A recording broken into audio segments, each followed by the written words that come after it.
Ok, maintenant qu'on vient de déposer cette partie-là sur du harnais sur le cheval, on va commencer à faire les réglages. Donc première chose, je vais d'abord vérifier la place de ma sellette, qu'elle soit bien en arrière du garrot et inclinée vers l'arrière. La sellette ne doit pas être verticale, elle doit toujours être inclinée vers l'arrière pour laisser de la liberté de mouvement au cheval. Ensuite, je vais procéder au sanglage de cette sellette.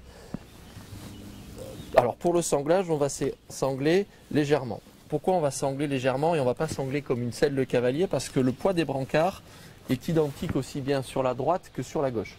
Donc il n'y a pas de déséquilibre. On comprend bien qu'un cavalier, quand il monte, il va avoir un déséquilibre. Donc on est obligé de sangler un petit peu plus fort la selle pour pouvoir permettre à la selle de rester en place. Nous en attelage, on n'a pas besoin de ça. Deuxième chose aussi qu'on va vérifier, c'est qu'on va vérifier que le sanglage est bien symétrique. Ce qui va nous permettre après, quand on va atteler et disposer des courroies de porte-brancard, d'être au même trou et d'avoir un confort toujours pareil pour le cheval. Donc je vais aller de l'autre côté, vérifier que mon sanglage est bien symétrique. Alors maintenant que j'ai vérifié que mon sanglage de sellette était bien symétrique, on va s'occuper du réglage de la longueur de la croupière.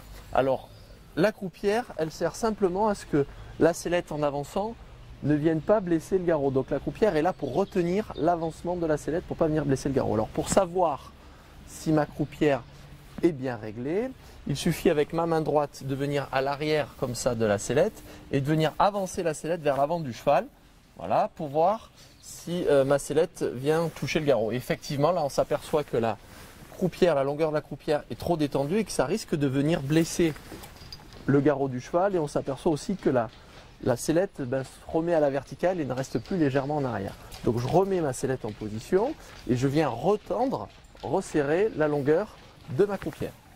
Alors je vais raccourcir du coup ma croupière de quelques trous. Hop.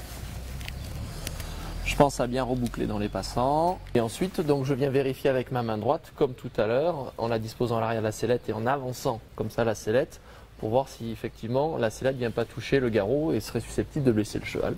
Là c'est bon, ma croupière est suffisamment tendue.